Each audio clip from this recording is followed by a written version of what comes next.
The elections are just weeks away and the eNCA election bus is travelling the country meeting voters. eNCA anchor Xoli Mngambi and the crew are en route. Let's find out to where. Xoli, thank you so much for joining us. You spent your first day on the bus in Soweto yesterday. Tell us where you're off to today. Well, Marcel, good morning to you. All roads lead to the province of Limpopo and specifically the town of Giyani. There, Marcel, we expect that people are going to complain about the supply of water. In particular, you'll remember a recent water project in that town of Giyani. It has ground to a halt after 2.2 billion rand has been spent on that project alone, Marcel.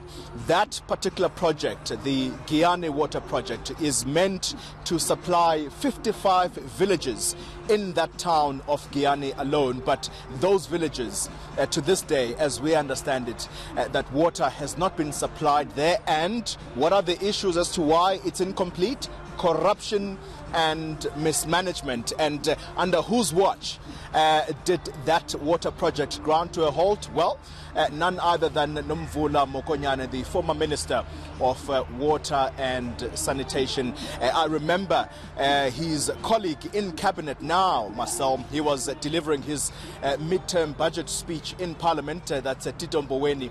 He actually referred to that project as a cesspool of corruption. Now, if that doesn't tell you just how much of a problem we are going to face there, possibly anticipating what people are going to say to us, then I don't know what else South Africans can expect from this trip that we are partaking to Limpopo.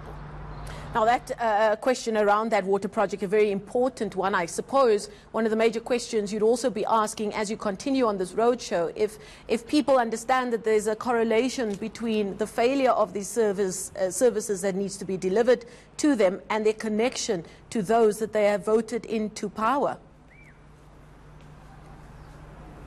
Indeed, Marcel, you will know that, for example, from what we read and, of course, what the previous election results have told us is that the area of Giyani, 90% of it, Marcel, 90% of the votes in that area have gone to the ANC. But the question is, and what people have been saying to newspapers, to ourselves as media in general, is that actually what is needed now is serious competition for the ANC in that area with whichever party of their choosing, of course, because they're saying that if these votes continue to go to the ANC, then what they might be breeding is a culture of impunity. And just talking about the issue of corruption, Marcel, remember that 11 municipalities from Limpopo alone went and deposited monies